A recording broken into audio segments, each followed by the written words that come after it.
Welcome back. So we have discussed how to divide the memory module into rows and columns. Okay, let's see how the memory is organized in a hardware level or a structure level. Okay, now we will discuss. We have three things. One is address bus, data bus, and control bus. Okay, so we have address bus given here. This is address bus, and the address to the specific location from which we have to read is given to the address bus. It can be n number of buses. It can be 8-bit, 16-bit, 32, or 64 also, even 128 also. Okay, so address bus gives the input of the address bus is going to decoder. What is decoder?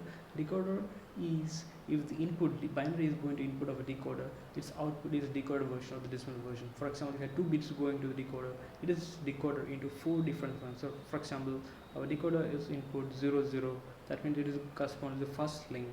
If it is 01, it is going to second lane, and 10 third lane, and 11 fourth lane. For example, this was example of two input decoder. So for example, now we have an address bus going to decoder. So from the decoder output, it exactly excites that row where we need to read according to the address input. Okay, so here we have only a single column, that means multiple rows are here. In each column we have a data storage. So using the address bus, we excites only one row. So we excites only a single row to the output of a decoder, and from the control bus gives read or write operation. Whether we need to read it, that means this data from this location is going to the output bus, data bus. Okay, when it is writing the data, this write data is going to the input to the address bus. So this is the principle. Now we should know that it is only, I am organizing only a row decoder. It's only recorder in the row direction. That means it selects a row and corresponds to the control bit, which is write or read. My data output is triggered. Okay, if it is only reading, my output bus, the data stored is going to output bus. If it is only writing, output bus is not used, the input write bus is going to put the data into the memory module. Now this is the same thing, but we have two columns here. Although the decoder's action is same, select the row, but this row right now have two columns. That means two parallel storage are there. It can be like one bit is stored in one column, another bit is called second column. So we are getting output of 2 bits in the output memory. Maybe you can have increase the number of bits also. Maybe this is say 8-bit, this is 8-bit. So continuously both together we are giving a 16-bit in the output bus. So this is just increasing the number of columns. We should know that the address or decoder, according to the address bit, is exciting or stimulating the one row at the same time. Okay, so corresponding all this data in that row is going to the output bus. So this is 2 by n memory organization. Now we have m by n bit memory. Although we have n columns also, so we can have any number of columns, and all those columns will be activated the same time by the decoder. Now, as the number of columns increases, it will be a better idea to have a column decoder also, so that we have a symmetrical position or symmetrical arrangement of the memory module. So what is advantage here? For example, I given as input of 00 to the row decoder. So 00 row decoder means it is going to select the first row of the memory module. Now the first row, it excites all those memory. It can be maybe 100 blocks or so. So now we need a column decoder, and because based on the input of the column decoder, I can select one among those rows. For example, I need only one module of that column, and so I corresponds to that module. I give input to the column decoder, say from 101 something. Okay, so that exact point will be activated, and I can store 8-bit or 16-bit or 30-bit there, and this can be read in the output bus. So one advantage of column is we can do column wise division also, so that the both address input have to be given to the row decoder as well as column decoder to select one among the module within a row, and one column and one row will be selected, and those intersection of those column and row, the memory will be read or written. So this is n by n organization. So this is the example. Here I am giving a 00 in the row decoder, selecting the whole first row. Again 00 in the column decoder, selecting the first column. So the intersection is this point. This read into output. Okay, so this is the way this is organized in the memory. Memory is organized in a computer. Okay, now module selection. Now this we already discussed. If you have x memory modules, x is the power of 2. This is log x to the base 2. The address can be used to select which memory. Yeah, we have know that if we have 4 bits in the address bus, we can access 2 raised to 4, any of the 2 raised to 4. That means 4 bits is required to represent 16 different items. Okay, so we already take an example of 100. If we have 100 different lines, we need log 100 to the base 2, that means 6 point something rounded to 7 bits. We need 7 bits to represent 1 among 100. For example, 1000, we need 10 bits because 2 raised to 10 is equal to 1024, which is greater than 1000. So so representing 1000 or 1024 different things, we need 10 bits. Same logic. Now, this is another way of organization. We can divide the main module of memory into different groups. Here we have divided the whole module into 4 blocks.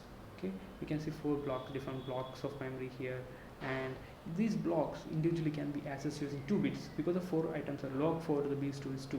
So we need only 2 bits to access any of these 4 blocks of memory, and other 14 bits can be used to select the specified location within each module. Okay, so 14 2 raised to 4 different locations will be there in each of these modules. Okay, because the 14 address bits are there. Okay, and 2 address bits, this is left LSB or sorry MSB of the address bits will select the one of the modules. Now bus width. The bus width depends upon the data you are storing or writing in one time. It can be 8, it can be 16, or it can be 32, or even 64. Now addressing string bytes. So for example, this example, if you have 16k bytes of module pins, byte module, what the pins are required. For example, 16k bytes, how many bits we need for address? Yeah, 14, because 2 raised to 14 is 16k bytes. Let's decode this thing into 16k. What is 16k? That is 16 into k, this is 2 raised to 10. So there is 16 2 raised to, that means 16 equal to 2 raised to 4 into 2 raised to 10. So how much? 10 plus 4, that is 14 bits are required, because 10 plus 4 is 14. Okay, and data input is 8 bit. We are storing 8 bits at a time, so 8 pins will be data bus. Output will be also 8 bits, and control pin will be 1, because we have either 1 or 0. Either it is read, it is 1, it is write, it is 0, or reverse. And select, and memory module can be selected using a select pin.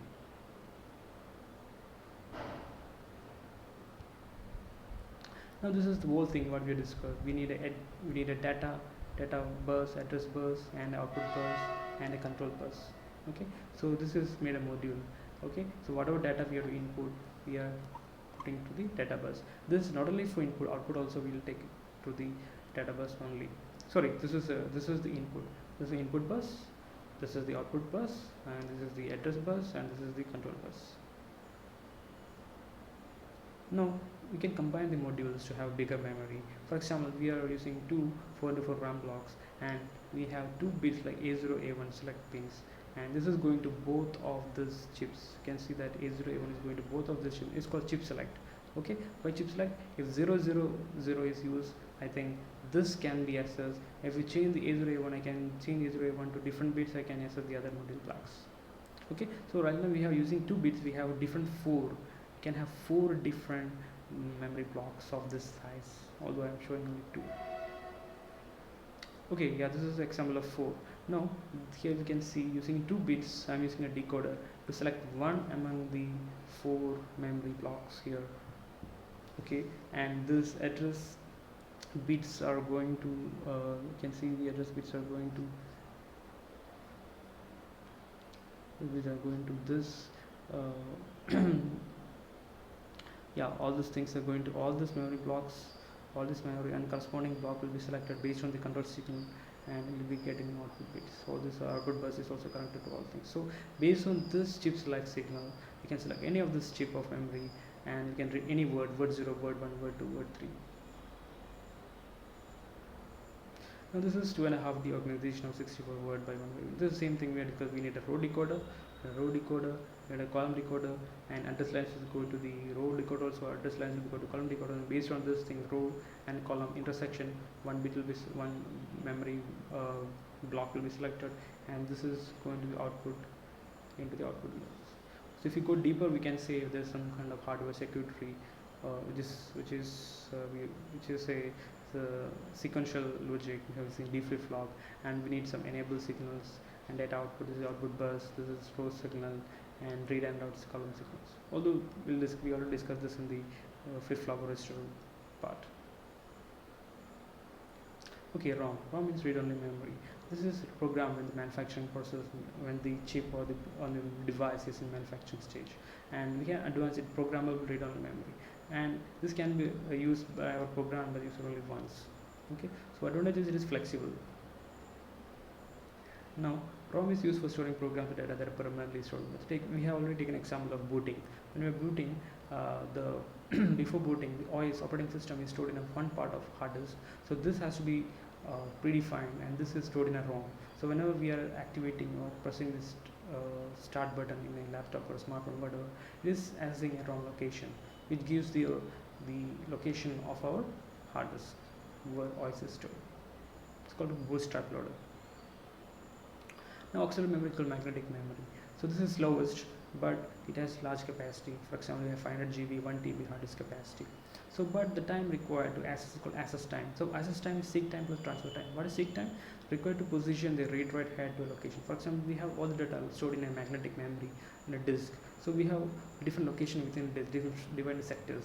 So we need some time to go our head, the magnetic head can capture this memory if it reaches that part of the magnetic storage.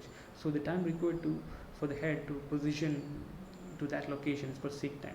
Now transfer time is once you have reached that location, the time required for data transfer from that location, magnetic storage or magnetic data has to be read from that. That is called transfer time. So access time equals seek time plus transfer time. Okay, same time, seek time is much more than transfer time because it's a mechanical thing. There is no electronics; it's fully mechanical, so it's much more time. Now cache memory. Now we know active portions of the program instructions are placed in a very fast memory called cache memory. Okay, so advantage is reducing the execution time of the program, and so it's made of SRAM. Okay, this is the top layer of the cache memory after register memory. Now what is the process of accessor? When CPU needs to access memory, the cache is examined at the first. If the word is found in cache, is called hit. If the word is not found in cache, it's called miss. Okay, so what is hit ratio? Hit ratio is the number of hits divided by total number of access time. Number of hits divided by total number of accesses. Hit ratio. Better the hit ratio, that means we have program, so instruction is running very faster. We already discussed what is temporal locality and spatial locality, which is the basis of the cache design. Okay.